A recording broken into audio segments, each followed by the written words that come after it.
Hey there, it's me, Jef Holbrook, inviting you to join us for the first of a 3-show experiment that I like to call Countdown to the Assembler. Now, what is the Assembler and why the heck are we counting down to it via 3 podcast episodes? Well, the Assembler is a new show for Assembler FM. Obviously, by the title, I consider it the flagship show, and it's I guess it's my show. It's a show that moves forward in the spirit of ArTechník, which came before it, and Up for Challenge, and other things that we've done, to go out there and find out what's happening in the world of art and technology and what happens when they meet, who's doing interesting things out there in Atlanta, in the country, in the world. And I'm going to go out and go on this little mission of peaceful exploration to sort of see what is out there. We did a little experiment in January 2016. I got together a lot of the usual crew, formerly the Polar Studios creative team, although that has sort of evolved into something else and everyone's moved on to do their own thing. But I managed to get everyone back in a room for one day, New Year's Day of 2016. And we spent the day recording what would become these episodes that focus on what is art, what makes good art, where are things going. It was so big that I had to chop it up, like I said, into these 3 episodes. So here's the first of the Countdown to the Assembler. See? We're back on. We're back on. World War II. Again, I don't know. Semaphore. Fantastic. Hey, everybody. Welcome. I don't know what I will keep of that original soft opening or not, but we had a little cutout, so which is a staid tradition of starting a new show, is having some sort of recording interference or cutout. And so there we go. If I have to do this again, I'll put this in, and if I don't, we'll see. But if I have to, this is the Assembler. This is a show where I, Jef Holbrook, run around and I explore things that are going on in art and creativity and technology and whatever is interesting to me this week, this month, however often the show actually comes out. It happens to be the first of the year right now of 2016, but I kind of want these shows to be evergreen, so, who knows when this will actually be released. Maybe I'll patch them up, but who cares? I've got a bunch of interesting people in this room, and I would love to do some introductions, starting with you. Hi, I'm Sara Lynn Herman. You might know me from I can't talk today. You might know me from Up for a Challenge. I also work as an actor in Atlanta, and I also make masks for Rogue Masks. Hi there, I'm Aaron Gotlieb from ArTechník Podcast from the early Polar Studios. Mm-hmm. I am an actor, a director, and playwright, and just got back from finishing my master's degree in physical and devised theater. Hey, my name is Adam Montague, and I'm an educator in Charlotte, North Carolina, working for Children's Theater of Charlotte, and also part of Up for a Challenge and some other podcasts we used to do as well. Mm-hmm. Hi, I'm Scott B. Smith. I am a writer of various stripes. I've helped with the Cricket Comics in a number of ways, and that's about it. And I'm Jeff, and I'm taking a piano right now. Yeah, you picked the perfect time. I usually do. This is podcasting gold. That's right. Large moments of silence. That's okay. People these days have things called smart speed on their podcast players, where it speeds they skip up silence, but they keep the pitch the same.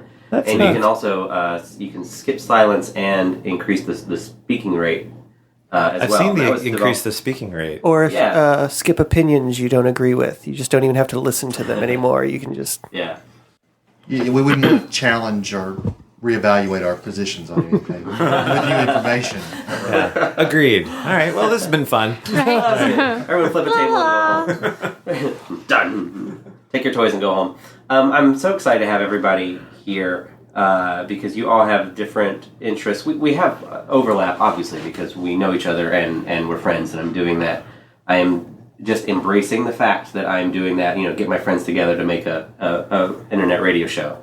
And everyone's got a podcast now, it seems to be. Like, everyone's, before you left to go to Italy a couple years ago, it seemed like the trend was everyone's about to get a podcast, and now you come back. Basically, everyone and their grandmother has a podcast. So yeah, anyway, everyone now is turning to their microphones and has a show. It seems like, and listening to them. And it used to be that Adam was the least technologically interested person I know. Like he found other ways to connect.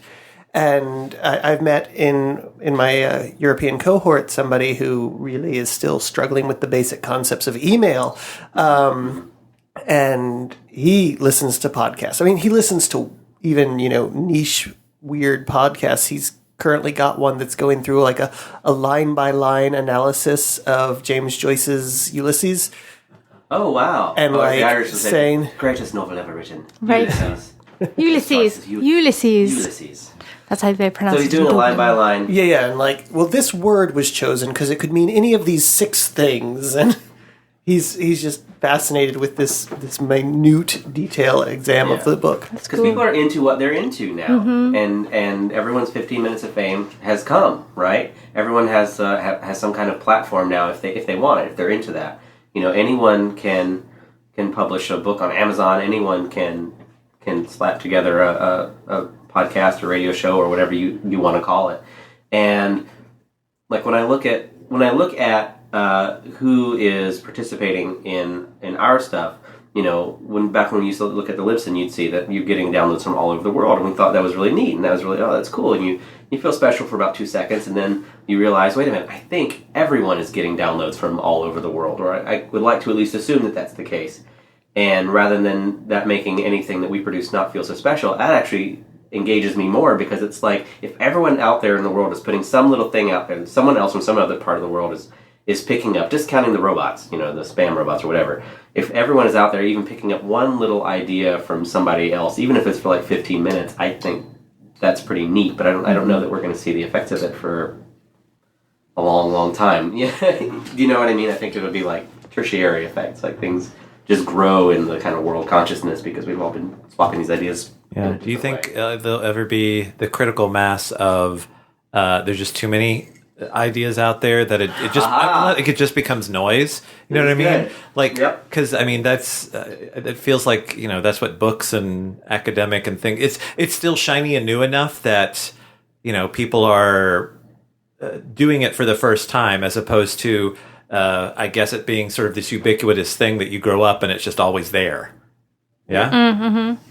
But I also think, too, the thing with ideas is you also have to have follow-through. So you can have the idea and you can talk about the idea, but then it's the longer and longer you go, the more people sort of drop off. You know what I mean? So especially like in the creative community, if you have an idea, you have to think long-term. And when you're like our age, half the people are no longer in the arts because they're engaged in their life. They've engaged. Yes, exactly, right. Like things change, and so you get new ideas, and you follow those ideas. So I think it all sort of branches out. So I don't know if it would ever just be white noise, because I think the ones that are really poignant will sort of break through that ceiling or but whatever. Shifting that, I have to say, what's the goal? What's the goal? That's where I was going to go.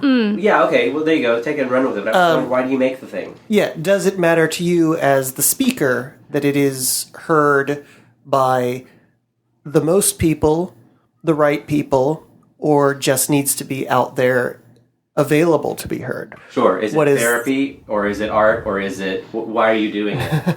Yeah. Were you backing off from saying commercial at the last moment there? Oh, no, I wasn't. But I guess you're right. See that as the third tier. Right. My mind blanked. I couldn't think of what the third tier was, so you saved me.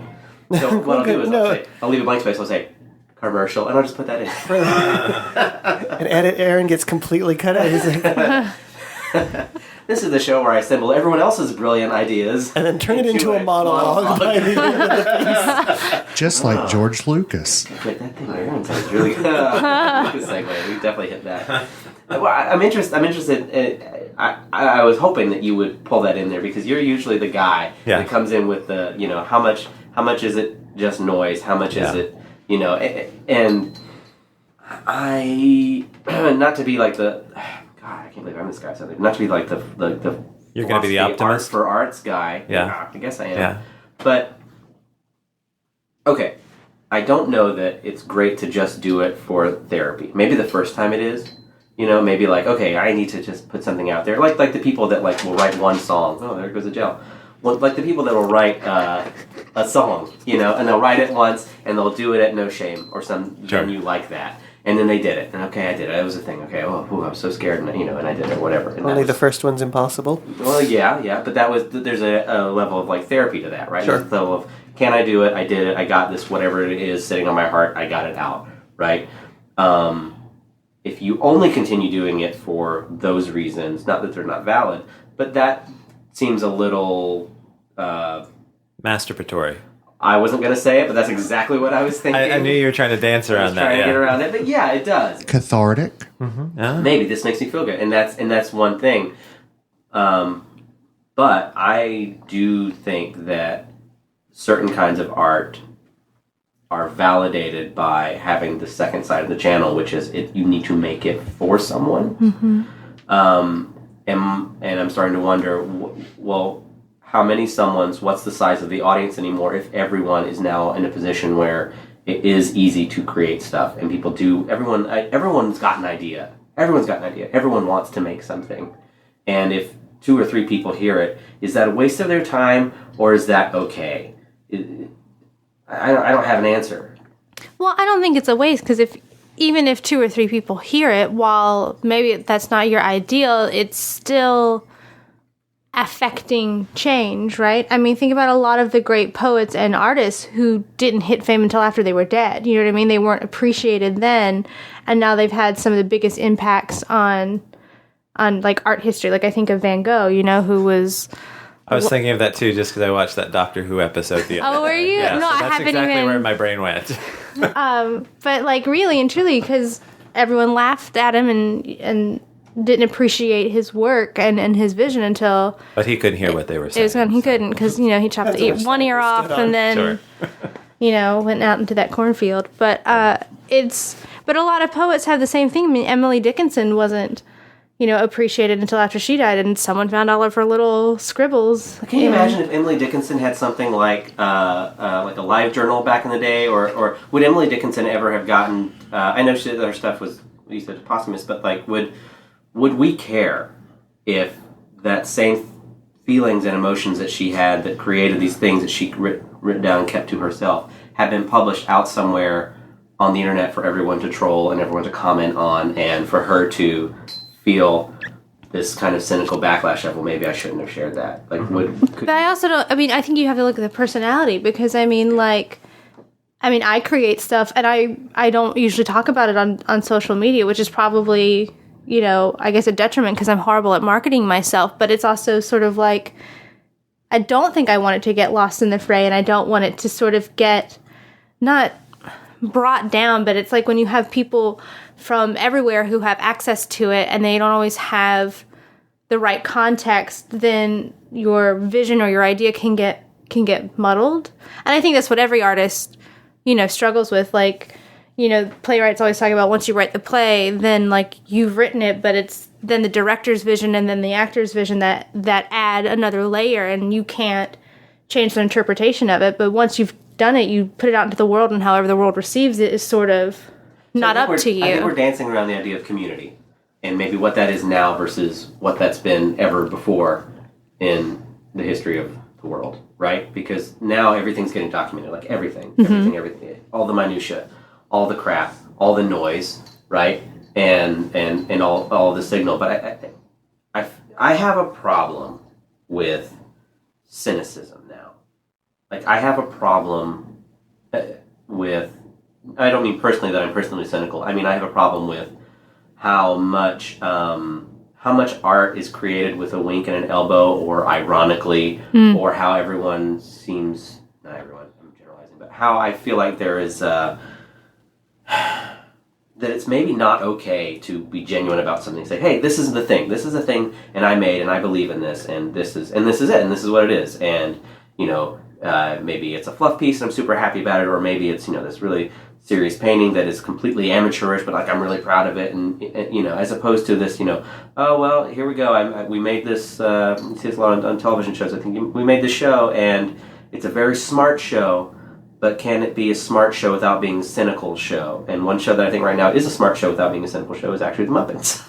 even with all of its, like, you've got characters that are broken up, you've got you've got some harder views on the world, but they've always been there. They've always got that. Yeah. Aaron and I were actually talking about that specifically on the ride over here, and sort of the mixed feelings about the new Muppet Show, because I enjoy it. I enjoy it very much, but I recognize that the tone of comedy is very different, and it was particularly harsh in those first couple of episodes, and so we were talking a little bit about that sort of that aesthetic that a lot of sitcoms have right now with that documentary style, where, you know, you see the real life interactions talking to the group, and then there's the cutaways, the talking head moments where they sort of reveal their inner thoughts. And especially in those first couple of episodes, it was like you saw in the group interactions with the Muppets this sort of typical neurotic sort of back and forth that you always saw with the characters. But then when it would cut away and you'd hear Gonzo or Kermit say something, it was really mean. Like, it was really dark and really mean. And I think in a tone or a voice that I never imagined the Muppets before. It was just the cruel comment for the punchline, rather than what seemed to be a really honest emotional response of the characters we've been taught how they will respond. Kermit, I mean, granted it was right after our breakup, but saying just really mean, nasty, directed things at Miss Piggy, as opposed to she's always frustrated him, driven him crazy. He's been straight up angry with her at points, but they were just snipey, mean-spirited comments back and forth. Speaking of snipey, mean-spirited comments back and forth, I want to talk about Internet George comments. Lucas interview. Because I wanted to say a point on that, because I disagree. I think it's showing a more human side of the Muppets, right? And I think you still with the new Muppets, you're still kind of getting lessons from them that are still more positive than like other sitcoms, because, you know, those of us who grew up with the Muppets, you know what I mean? Like, there's a problem and they fix it. And I think, you know, after the death of Jim Henson and they went dark a little bit, you know, things changed, things got harder. And like with us, you know, the economy crashed, people are out of jobs. There is a little bit more cynicism, but I think they still show buoyancy and love within the program. So yeah, you go through a breakup and you say some horrible crap about your ex. We've all done it. We've all been there.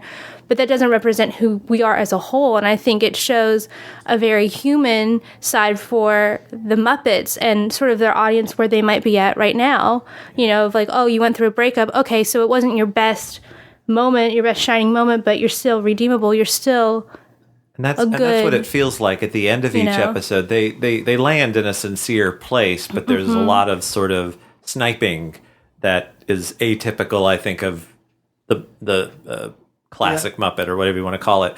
But again, I still enjoy the show. But one thing that I think Aaron and I talking on the way over was it was as the, you know, it's a new show, and so they're ironing things out and figuring out what the rhythm was, and as they move away from the documentary style sort of aesthetic, and there aren't the talking head moments anymore, there's less of an opportunity for them to be snipey, so it's more like a traditional sort of, like you said, one camera sort of sitcom, and they don't get the opportunity anymore, and so it's like it's slowly drifting back into that more traditional Muppet feel, I guess. Yes, it's still modern, yes, it's still evolved from what it was, but it's just a little less mean, I guess. Yeah. Speaking of mean, I want to talk about the George Lucas interview. Yeah.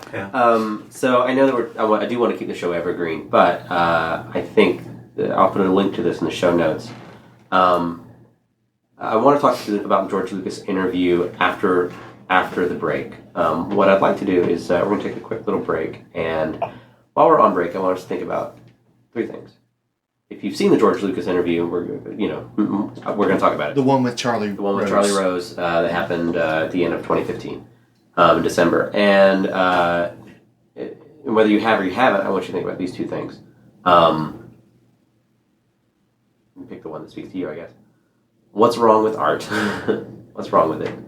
And that's intentionally pretty open. And what do you want to see more of?